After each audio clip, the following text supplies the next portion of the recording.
Carolyn, thank you so much for joining us here. Thank you for the invitation. 30 years of public service. That's 3 decades, but you grew up in Albany. How has that shaped you here in life?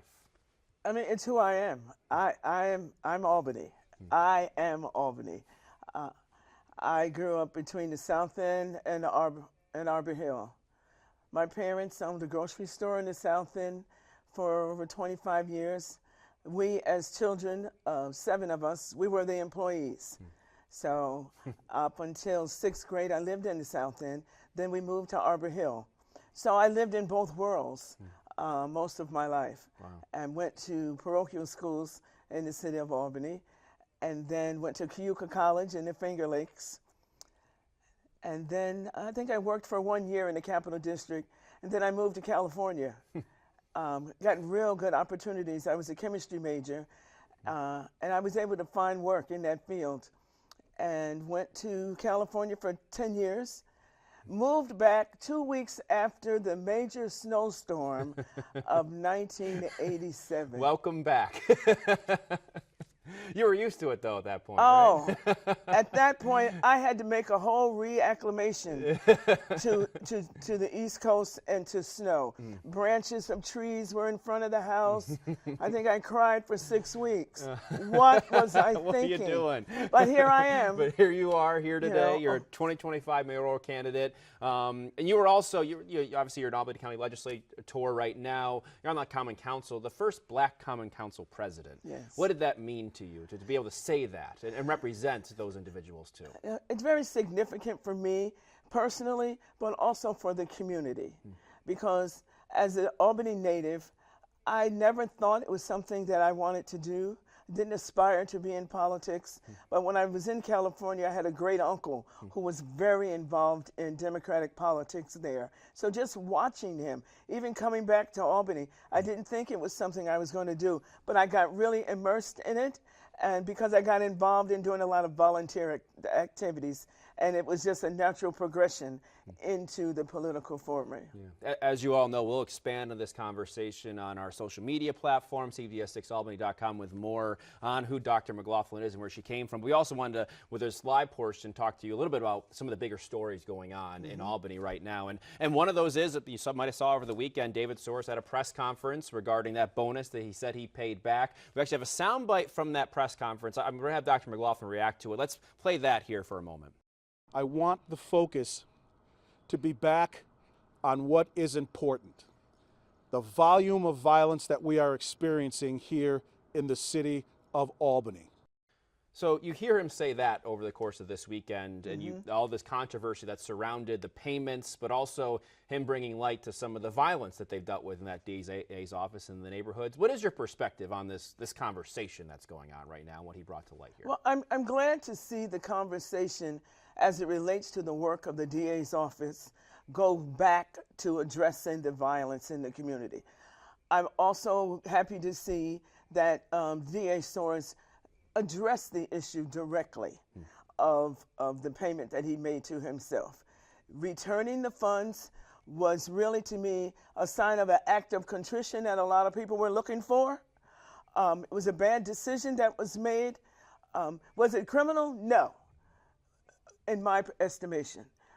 But it was a bad decision nonetheless, and I hope that he sees the error of his ways there. I believe so. We had a very strong, deliberate conversation with him, with the law committee, with the Albany County Legislature, and I was very happy with the way the chairman of the law committee handled the situation, but also David I thought he was very transparent, but we had to accept that, and he needed to accept that you made a mistake. This was an error on your part.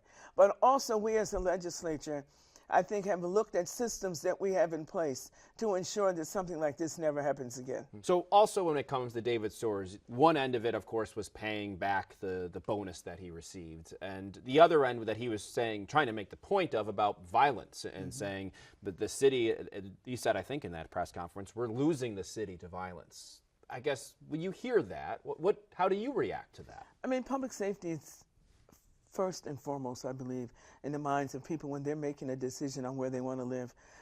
They want affordable housing. They want good education for their children, and they want to feel safe. And you can't have a great city if the city is not safe. And so I believe that it is important to pay attention to that, to make sure that we're addressing the concerns of our police force so that they can do the job that they have sworn to do, that we can make sure that people have a relationship with public service and with public safety officials such that they trust each other. And I believe that that's very important in restoring trust between the police department and the people in the community. And that's where we have to get back to this whole concept of community policing. It's a concept that has been around for 2 decades. And we have to make sure we're practicing that we're putting it into place. Now, during the summer, we do a very good job of that. The police are everywhere in terms of community activities. We got to do more of that. We also have to restore the concept of that neighborhood beat cop. We've lost that. And as I go around and talk to people, be it the business community, the downtown business community, and in neighborhoods, people are asking, where's my beat cop? I haven't seen a beat cop in over a year. And that's someone, I think in a lot of cases, they know their name, right? That Absolutely. there is, like, I've heard that as well from people in neighborhoods. They say, we used to know, officer, who, blah, blah, blah, he'd come and say hi. Like that there is an aspect People want to see that again. And that is one of the things that I would hope to restore. And there were various reasons why it went away. And I believe to the extent that we were used to seeing it, the police force, the number of officers is down. How do we re-excite the community members to wanting to become professionals in our police department? Yeah. I think we got to do a greater job in our recruitment effort to make sure that this is an honorable profession, something that you can make a contribution to the community, you can make it safe for your family and those all around you. And I believe you can make Albany the city that people are looking for, not just to work in or to visit, but to call their home. And you speak about that relationship and recruitment, and there's a perception, right? That's also impacted not just Albany, but everywhere these days. And as someone, and I just spoke with a community police review board member recently about this, and that relationship with the community can help kind of, I guess, calm some of those perceptions and create a better relationship. As someone that, like you said, 20 years ago created this, was one of the think tanks behind this board to see what it's become. Is that something that you think should be invested in more, because they might want to be incorporated with the city a little bit more moving forward? We've seen some controversy regarding the police and their transparency with that board as the sort of that medium to the community. How do you want that to look moving forward? Well, that was one of the Police Community Review Board was one of the proudest moments of my career on the Albany Common Council, and it was early on in my career. And the opportunity to look at what is of concern to the police department and what is of concern to the community. And I believe that they intersect, because everybody wants to live in a safe community. But you want to make sure that the concerns of neither side is sacrificed for the other. And that's where that trust factor comes in. So when you're having those conversations with a review board where you're addressing a complaint, you do have to understand people would not be filing a complaint unless they really felt that they were being marginalized, minimized, and just disregarded. And we have to show respect for that and what it took for someone to file a complaint. I believe when we initiated the review board back in 2000, we didn't have subpoena power. And it has taken up until a year or two ago for that to be incorporated into the workings of the review board. And I think that's a positive step forward. And I believe that we just have to continue to have that open dialogue such that the police feel respected and that their concerns are addressed, as well as the community. But I also believe that if you find a bad apple, you got to deal with it. You cannot, one of the things that was most important to us 20 years ago, how can you have a complaint over an individual over and over again? And based on the record keeping, some of that times that information doesn't come out. But I believe that we have evolved to a place, and we should continue to evolve, where there's that mutual respect for both sides of the conversation, so that people feel that it is a body that's working, that people feel they are being heard, they're being listened to, and they are getting justice and they're getting fair play. It's a big part of the quality of life. And you look at neighborhoods, and you've done a lot of work when it comes to vacant properties at the same time. And then you also look at affordability and how it plays into that. And, you know, you saw the recent assessments that went on, and some people that said, well, I don't know how I'm going to pay anymore. It's kind of that all, I know it's a lot of different pieces of the pie, but how do you address that? I guess everything intersects. I mean, if you have a neighborhood that there's a proliferation of vacant buildings, how are people going to feel safe in that kind of neighborhood? But also, how is it going to invite people to come in to move into that neighborhood if they see a lot of vacant buildings? So and it does invite crime. And so we've got to look at our neighborhoods in a better way in terms of how do we grow this? How do we turn this around? That's an opportunity as far as I see it. So we have to intersect all of the issues that go into our community.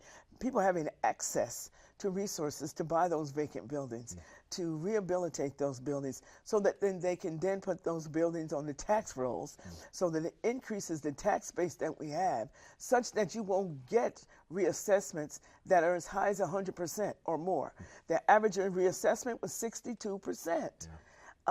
There are those who fell below that, but I've spoken to many people that their reassessment was 100% or more, and they're telling me, you know, what am I going to do?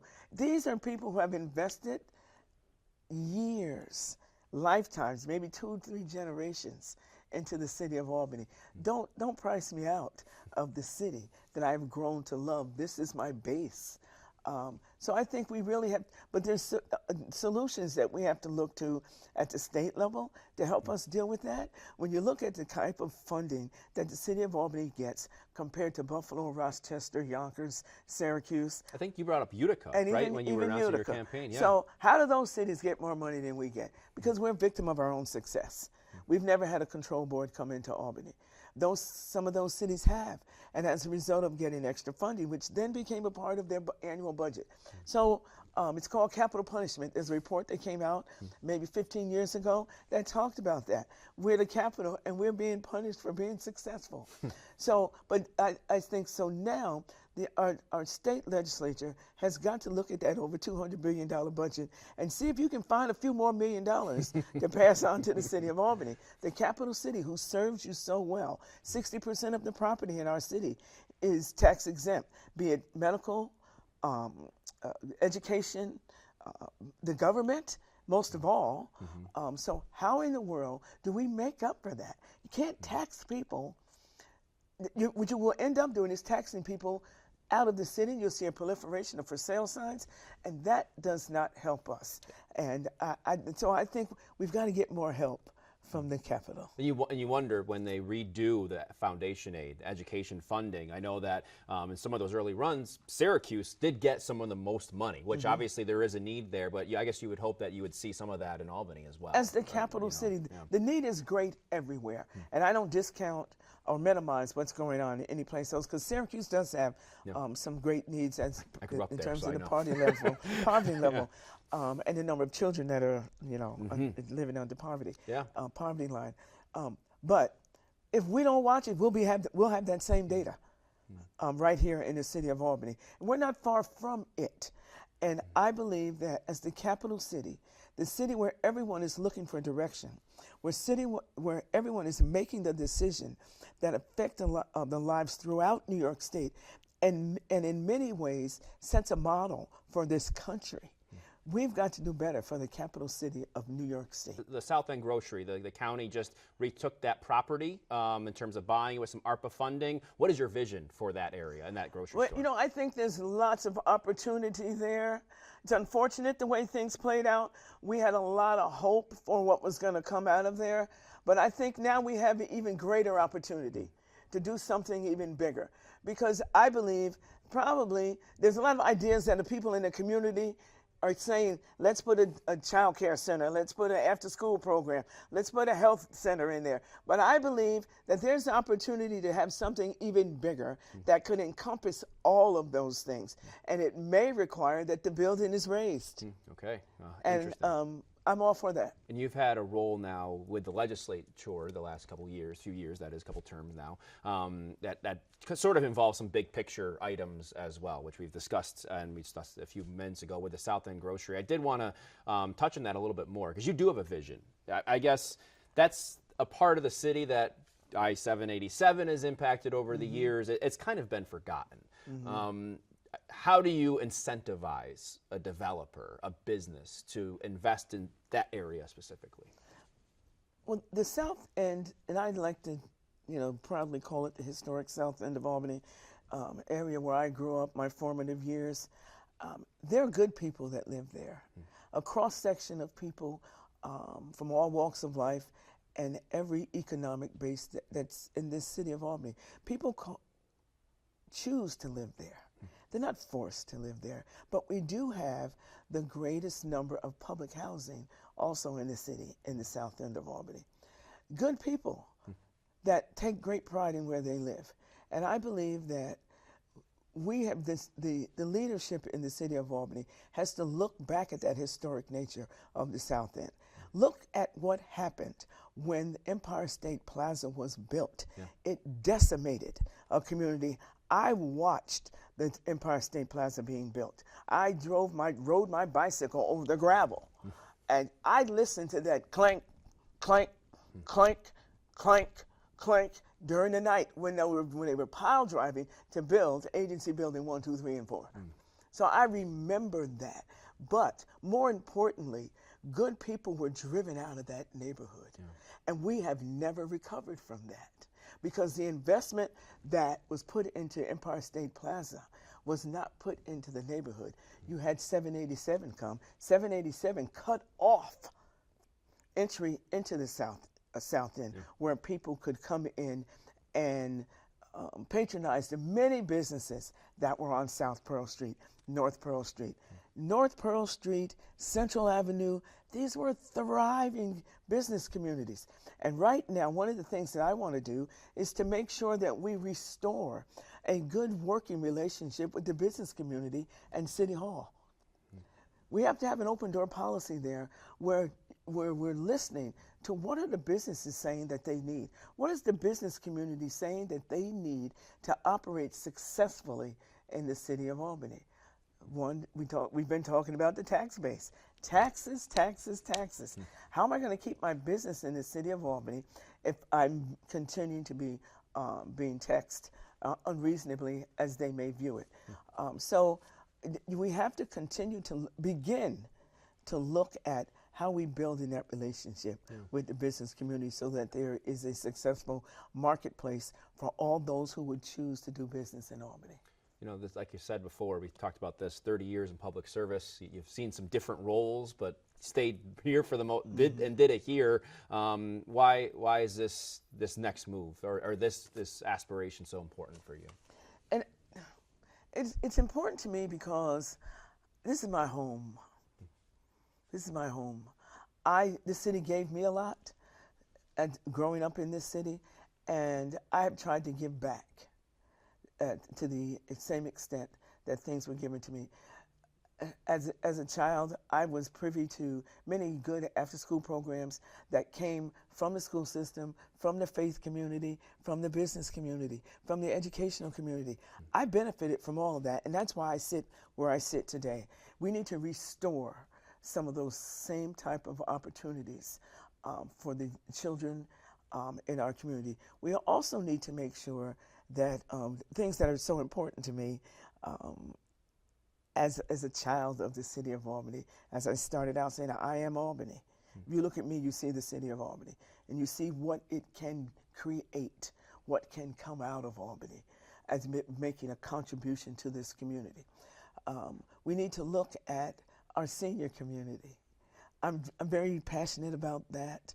I recently got my doctorate, and I did a dissertation on the quality of life for persons of color that are in nursing homes in the Capital Region, looking at it from the leadership perspective. I interviewed the executive directors of nursing homes, How are you dealing with the changing demographics in a nursing home? Because they mirror the changing demographics that are taking place in our community. And if we're going to have a successful community that is diverse, that is dealing with diversity, equity, and inclusion, that has to translate into nursing homes as well. So I'm very excited about doing work to make sure that seniors live to the utmost until they live no more. So those are things, that's what drives me. And on the other end of the spectrum is young people. We've got to make sure that we stop the brain drain that is taking place in our city. Young people get educated here, then they leave, go to college, and they don't come back. Why? That's disturbing to me. I've lost nieces and nephews to DC, to Seattle, to Atlanta, who are making great contributions there. I would love to have them here. They're doctors, they're lawyers, they're computer scientists, they're engineers, and they're taking those skill sets and taking them to another city. I would love to have them here making a contribution and contributing to rebuilding the city of Albany. I don't want to lose those SUNY students, those Siena students, and now the St. Rose students. The educational community that we have is so rich and provides us with such a pool of talent. We can't keep losing them. Some of you hear the state level all the time, but for you individually, being mayor is it, right? That's the way to do all of that. I believe so, because that's the end game. That's the end game for me. As someone who came up watching people coming in and out of City Hall, but also watching people going in and out of the state capitol and saying, oh my God, what are they doing up there? You know, what kind of work is that? And now to have been in the position to work on behalf of my community for almost 30 years, the pinnacle for me is to be mayor of the city of Albany. That's what I want. I want to lead the effort, the next effort that is put forward, the next vision that is put in place. I want it to come from Dr. Carolyn McLaughlin. Dr. McLaughlin, thank you so much for joining us. We really appreciate it. Thank you so much.